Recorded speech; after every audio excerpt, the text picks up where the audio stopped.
ఏంటో కొత్త సంవత్సరం కొత్త ఆశలు కొత్త ఉత్సాహం అని అనుకోవడానికి లేకుండా నిండా 4 రోజులు గడవకముందే పిడుగులాంటి వార్త ప్రపంచాన్ని ఒక్కసారిగా కుదిపేసింది.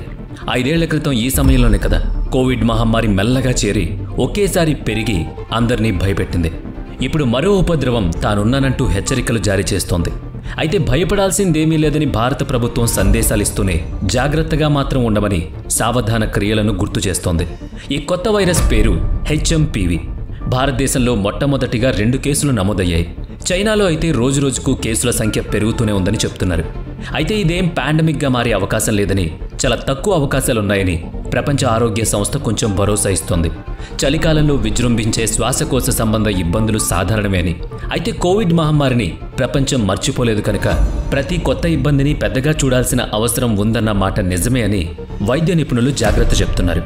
ఇన్ఫ్లమేటరీ అంటే శ్వాస సంబంధితమైన ఉబ్బసం, దగ్గు, జలుబు, జ్వరం వంటి సాధారణ లక్షణాలే ఉంటాయని, అలాంటివి ఉన్నాయని అనిపించగానే వైద్యుణ్ణి సంప్రదించమని చెప్తున్నారు.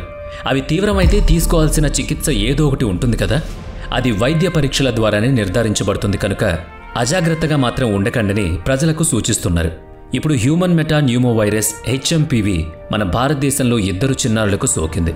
ప్రస్తుతం 2 కోలుకున్నారు. 2 బెంగళూరులో ఉన్న చిన్నారులే.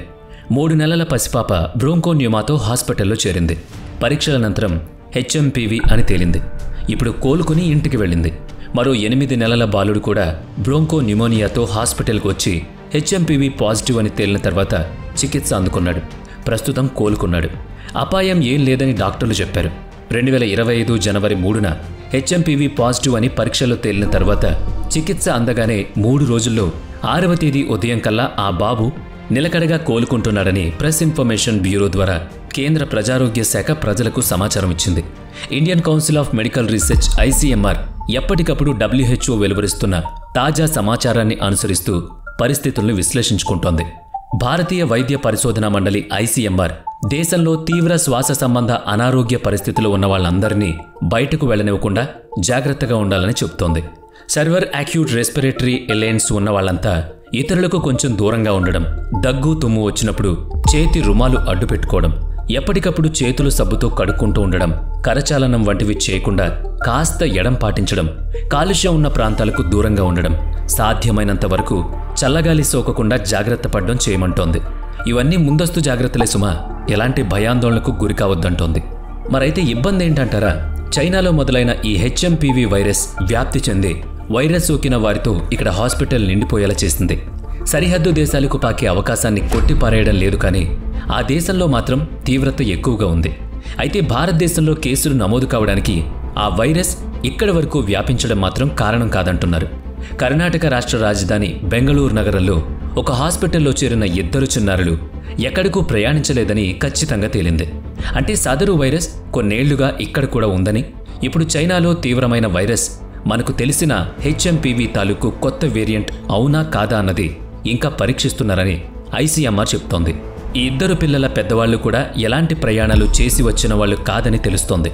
కాబట్టి ట్రావెల్ హిస్టరీ లేకుండానే HMPV వైరస్ దేశంలో ఉండి ఇప్పుడు కేసులు నమోదయ్యేందుకు సిద్ధంగా ఉండుండొచ్చు తప్ప మహమ్మారిగా భావించి హైరాణ పడొద్దని ప్రభుత్వ ఆరోగ్య శాఖ ప్రజలకు సూచిస్తోంది. కాబట్టి మరిన్ని పరీక్షలు నిర్వహిస్తేనే ఇంకెంతమంది HMPV బారిన పడినవారున్నారు దేశంలో అనేది తెలుస్తుంది. మలేషియా, జపాన్, హాంకాంగ్లకు అతి జాగ్రత్తగా ఉండమని WHO నుంచి సూచనలు అందాయని వార్తలు వెలువడుతున్నాయి. ఇప్పటికే ఆంధ్రప్రదేశ్, తెలంగాణ రాష్ట్రాల్లో ప్రభుత్వ ఆరోగ్య శాఖలు హెల్త్ అలర్ట్ సూచనలను రేడియో, టీవీ, పత్రికలు, సామాజిక మాధ్యమాల ద్వారా ప్రజలకు అందిస్తున్నాయి. దేశంలోని మరికొన్ని రాష్ట్రాలు కూడా జాగ్రత్తగా ఉండమని సూచనలు అందిస్తున్నాయి. ప్రమాదం ముంచుకొచ్చినా వైద్యం అందుబాటులో ఉండేలా అన్ని ముందస్తు జాగ్రత్తలు తీసుకుంటున్నట్టు ఆయా రాష్ట్ర ప్రభుత్వాలు వెల్లడిస్తున్నాయి.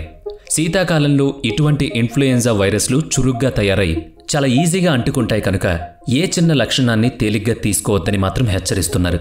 COVID-19 కరోనా వైరస్ ఒక కొత్త వైరస్ వేరియంట్ కనుక చకచకా వ్యాపించింది. దాన్ని అడ్డుకునే ప్రతినిరోధకాలు అంటే యాంటీబాడీస్ మనుషుల్లో లేకపోవడం వల్ల ప్రపంచం అంతా అతలకుతలమైంది. అయితే ప్రస్తుతం HMPV సంగతి అలా కాదు. 2001లోనే దీన్ని కనుగొన్నారు. అయితే దీనికి సరిపడా టీకా మాత్రం ఇంకా తయారు కాలేదు. చాలా కాలంగా ఉనికిలో ఉండడం మూలంగా ప్రజల్లో ఇమ్యూనిటీ కూడా పెరిగి ఉంటుంది. కాబట్టి ఎప్పటికిప్పుడు క్రింద మీద పడిపోవాల్సిన అవసరం లేదని మనలో తగినంత మోతాదులో నిరోధకత వృద్ధి చెందిందని ఐసీఎంఆర్ వివరిస్తోంది. కాబట్టి ఇప్పుడు మనం చూస్తున్న ఈ వైరస్ కొత్త వేరియంట్ అని నిర్ధారించబడే వరకు జాగ్రత్తలు పాటించమని చెప్తున్నారు.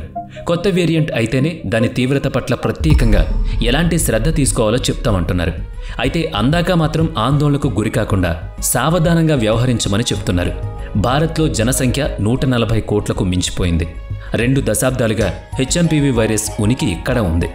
కనుక దాదాపుగా ప్రజల్లో యాంటీబాడీస్ వృద్ధి చెందే ఉంటాయన్నది నిపుణుల మాట. అటు అమెరికా వాసుల్లోనూ ఈ వైరస్ బయటపడిందని, అయితే ఎలాంటి దుర్వార్త రాలేదని, కాబట్టి ఎలాంటి అనవసర భయాలు పెట్టుకోవద్దని చెప్తున్నారు.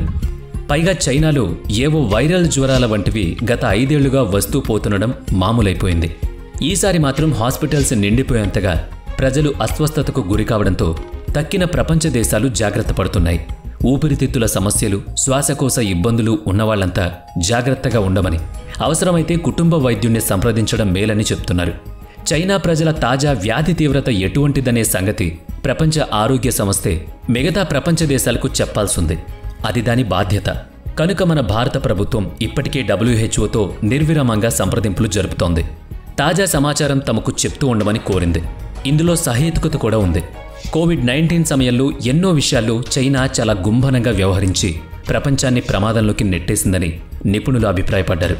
ఎంతో కాలానికి గానీ కోవిడ్ మహమ్మారి గురించి పూర్తి వివరాలు వెల్లడి కాలేదు.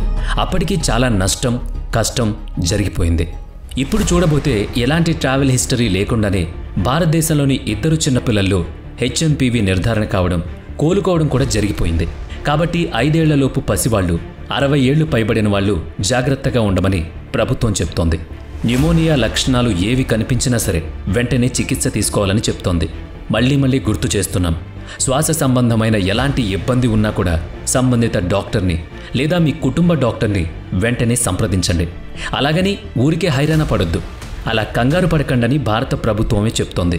ఏ చిన్న అపశృతి వినిపించినా ఆ దిశగా తనను తాను సిద్ధం చేసుకోవడానికి ప్రభుత్వం సన్నద్ధంగా ఉన్నట్టు చెప్పింది. 2019-20లో కోవిడ్ విషయంలో చైనా గుట్టుగా ఉండి మొత్తం ప్రపంచాన్ని భయకంపితుల్ని చేసినట్టుగా ఈసారి చేయకుండా అనుక్షణం జాగ్రత్తగా అసలు సిసలు సమాచారం సేకరించి అందిస్తూ ఉంటామని WHO కూడా చెప్తోంది. మంచి వార్తలే విందామని మనందరం కోరుకుందాం. అయినా కూడా కోవిడ్ సమయంలో ఎన్ని రకాల జాగ్రత్తలు తీసుకున్నామో ఒకసారి గుర్తు చేసుకుని వాటన్నిటినీ మరొక్కసారి పాటిద్దాం. మన మిత్రులకు, బంధువులకు కూడా జాగ్రత్తలు సూచిస్తూ మనము పాటిస్తూ ఇది మరో మహమ్మారి కాకూడదని కోరుతూ ఆ శుభవార్తే ప్రభుత్వం చెప్పాలని కోరుకుందాం. తప్పకుండా ఈ వీడియోని మన ఫ్యామిలీ గ్రూప్స్లో, అలాగే మన సోషల్ మీడియాలో మన ఫ్రెండ్స్తోనూ షేర్ చేసుకుందాం. ఎందుకంటే చాలామంది తేలిగ్గా తీసుకుని ప్రాణాల మీదకు తెచ్చుకునే అపాయం ఉంది. కాబట్టి తస్మాత్ జాగ్రత్త. కానీ కంగారు పడాల్సిన అవసరం ఏం లేదు. కాకపోతే మన జాగ్రత్తే మనకు శ్రీరామ రక్ష.